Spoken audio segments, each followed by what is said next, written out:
Hey guys, how's it going? Michael Troy here, and today we're going to be looking at X-Men Grand Design X-Tinction by Ed Piskor. Okay, so let's get right into it. Okay, so we already looked at Second Genesis. That was the chapter before this, and there was stuff before that, but I started with Second Genesis. This is basically like a fun retelling of the history of the Marvel Universe. This is the X-Men version. They did a Fantastic Four one. And this is uh, I forgot how they set it up, but it's kind of like The Watcher or something. I think it's Cyclops writing a letter to Professor Xavier and him explaining what happened while he was gone and sort of giving us a whole like retelling basically of mostly Chris Claremont's run on the X-Men. And this is the second part. The last one left off with Storm losing her powers. And so we'll see where we go with this one. I love the end papers here. This is a treasury edition, so it's fun. It shows off the art so much better. I wish every comic could. I don't see why I mean, I know comics take up a lot of room, but is this really that much more cumbersome? I don't think so. I want this as a wrapping paper or a pair of pajama bottoms. Would be fun too. So these pages are white, and someone explained to me because it was a big question to me. And it's treated with a sort of finish that looks, I guess, part of the coloring process that looks like old newsprint. And I think that might be to evoke old comic books. And it's so weird because I don't know if I'm having a stroke or what's happening, but this looks so blindingly white to me. Maybe it's my permanently dilated pupils. I don't know. But anyway, this is a fun book. Ed Piskor is a protege. I'm learned more about him recently. Is a protege of Harvey Pekar, having drawn American Splendor with or for him, working with Jay Lynch, the creator of the Garbage Pail Kids. So graduate of the Kubert School of Cartooning and Comic Art, and Eisner Award winner for Hip Hop Family Tree, and a really good cartoonist. I really am enjoying this stuff. It definitely has an indie feel. It's very dense. It's very like there's a little bit of an offbeat kind of narrative, you know, a little humor thrown in. I'm not saying that comics are devoid of humor, but it seems like indies have a little bit of a different sensibility. So I guess we have Storm going back to get her powers back from Forge in the middle of, or at the end of the mutant massacre. There's Mr. Sinister, and it's so funny because I love the way he looks there. His hair is very flat top Elvis, and that's cool. And I love the way he renders Callisto because she is so scary and ugly looking. She looks like, I don't know, Gene Simmons or something. But I think it's awesome. I mean, I think this is so great from a nostalgic point of view because it's a kind of a retelling, like a nutshelling in a way, of the history of the X-Men. And this is like all the X-Men I ever read. So it's like a total mind trip, fun look down memory lane. It definitely cannot replace your memories as, you know, some of the wow moments are a little smaller in scope, I should say, than, you know, they were when they originally... It's so funny, Madeline seems like such a big part of this, and I was like, why? Enough with Jean Grey. They might as well just call the X-Men Jean Grey and get it over with, because she's always the focus of everything. She's always causing some problems. She's always dying. She's coming back. She's taking over the world. She's literally, I mean, but don't get me wrong, I like her. Isn't that crazy? I know. I love Destiny. I think she's an underused character. I always wanted Chris Claremont to really do something good with, like, the Destiny, was it like the Destiny Prophecies or something, or her diaries? And I think maybe that happened in X-Men The End, but I don't know. That seemed like a big tears read.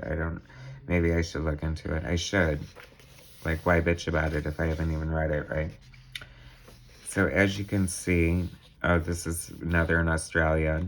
I mean, and it's so funny, like, it just goes to show, like, how I must have been, like, brainwashed and such a disciple. Like, I was always totally on board for whatever Chris Claremont had to give me.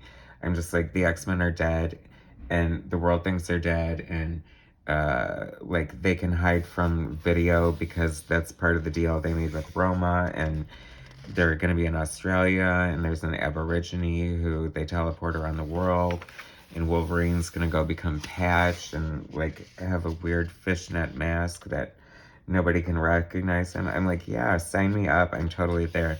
This is a cool demon. I love this. Oh, you know what this art reminds me of? Because I'm an artist, too. It reminds me of drawing comic books, like, in my notebook in school instead of taking notes. And just, like, really just, I don't know, just going for it. And, you know, it's such a love letter to the X-Men and Chris Claremont. It really is. It's a great, but some of it cracks me up. Like, she was holding the baby upside down somewhere. And I just thought, would she really do that? Probably not. But it was a funny visual, and I thought, is this the artist entertaining himself? Maybe, because I would probably do that.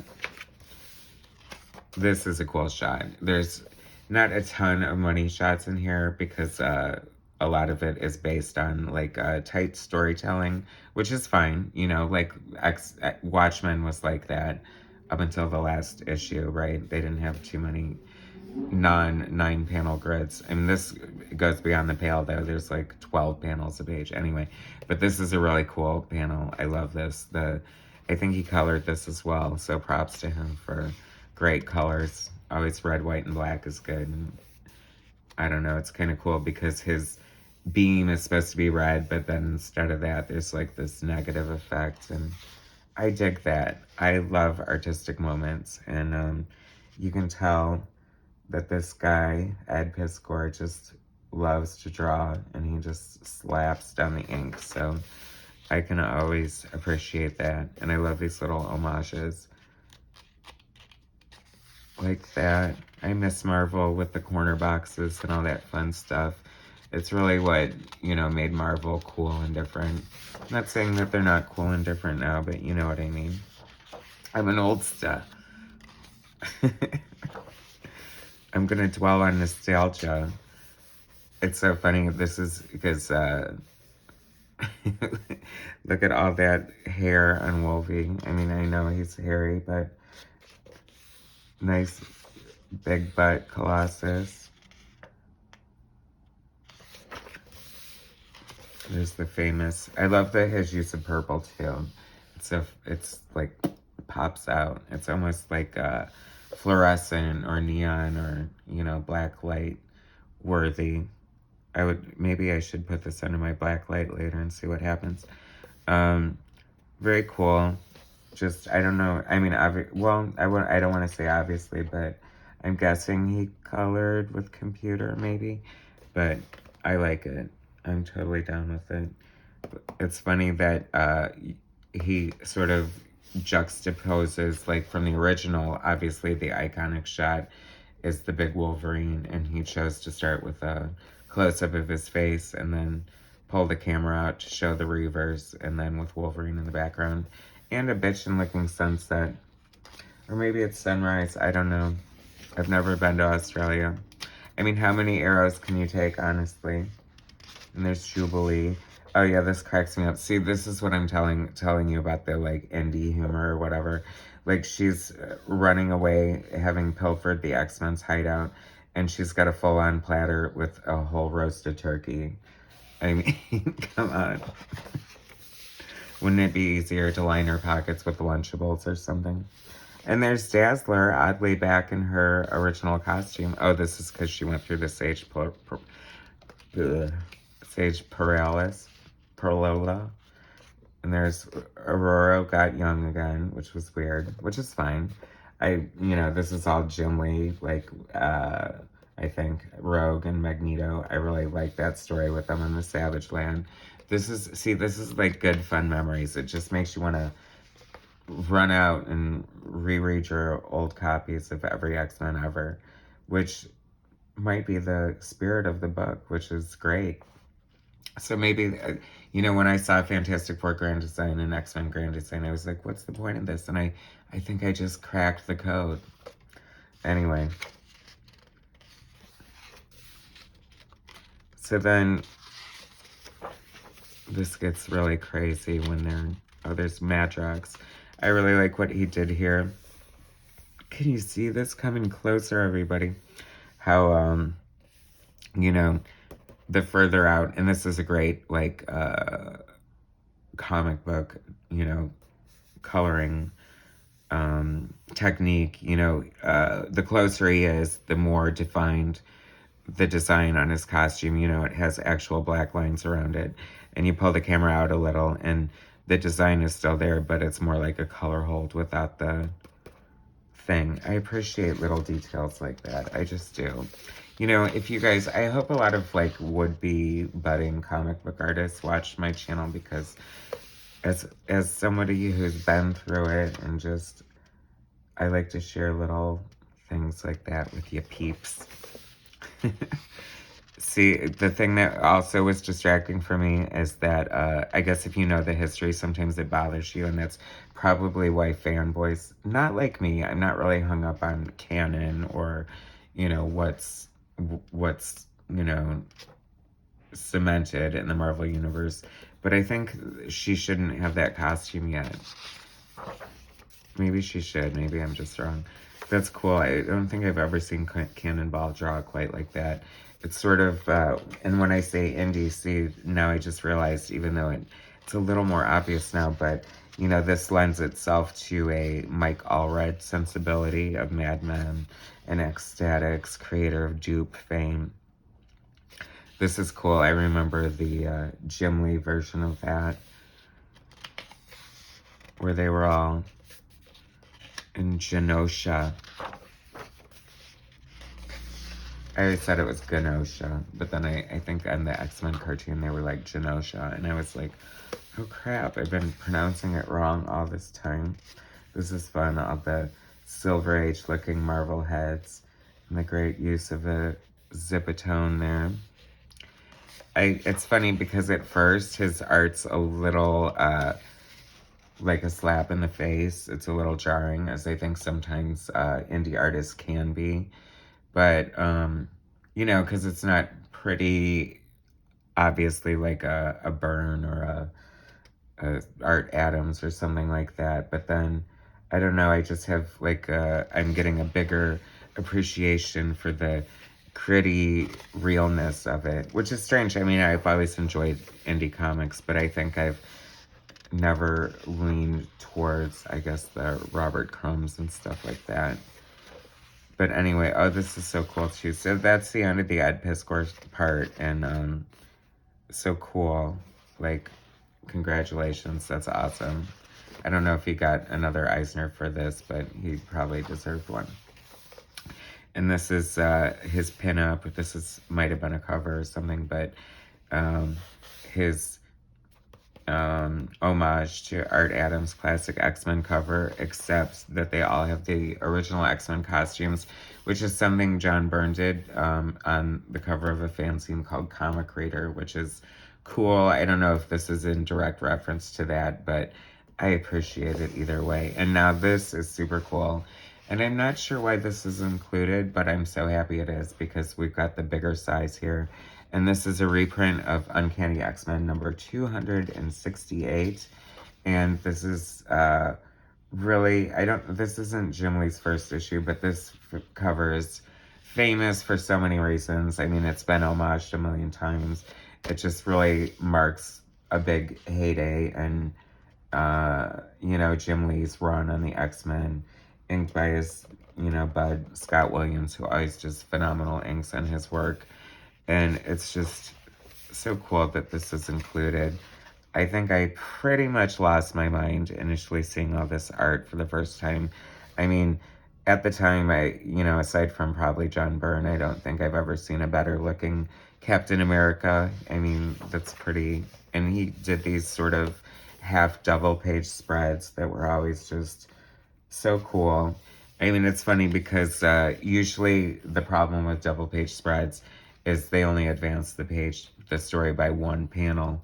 But in this situation, the way he sort of utilizes both the double page spread. But, you know, I mean, this might have been, you know, unnecessary stuff in the background, so you might as well cover it with panels and get the story moving. It's really fun to see this stuff again.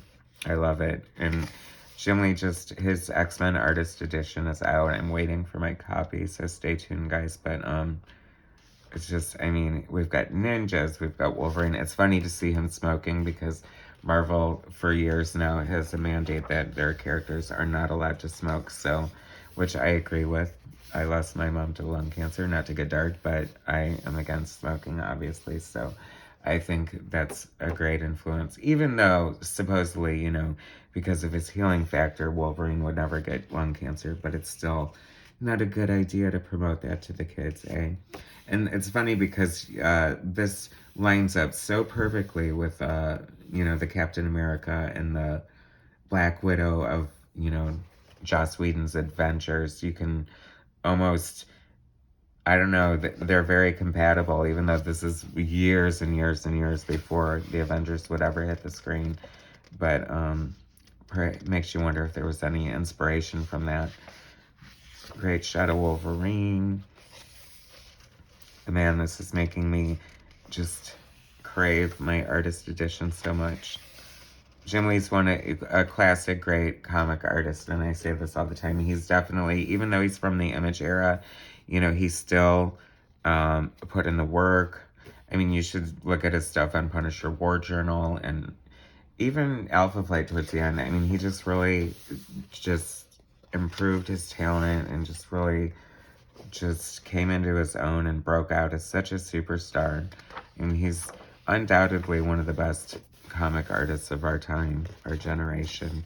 You know, I see some people complain about its art or say stupid things like he draws the same faces, but I don't know. I don't see any of where the criticism could come through. I mean, I wish all comics could look even half this good. This stuff's amazing. Oh, here we go with more smoking. And what a tartlet she is. I love this. Forgot what year this is, but this is so dated. And no real woman would wear clothes like that. I'm sorry. Even if you're going to dress sexy, that's just over the top. But hey, it's the X-Men. I mean, look at Psylocke. I love how she just is basically the Asian ripoff of, and the British Asian ripoff, which is weird, of Elektra. But it's so cool. We're all just like, yeah, bring it on. And we still love Psylocke, right? That would be a twist. Like, would that be weird if they turned her Caucasian again? That probably would be not go over well. Even though it's crazy that they made her go from British to Asian to begin with. Here's some more. This is another homage, continuing the new X-Men and original X-Men theme with an homage to the Mark Silvestri cover during their Australian Outback days. I'm not sure exactly what this is used for, but that's kind of fun.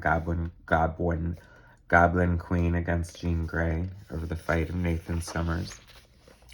And there's Bishop and all his long, gorgeous hair and his frickin' train conductor looking outfit. What was that? Did Will Portacio design that? I think he did. And here's another, this is an homage after Eric Larson, about the author, basically what I already told you. Congratulations, great book. So that's a fun little book, X-Men Grand Design X-Tinction. If you're looking for a fun indie flair, like retelling of the X-Men history, I definitely recommend this book. So make sure you check it out. Please subscribe to my channel. Thanks for watching. Hit like, and I'll bring you some more content later. All right, thanks, guys.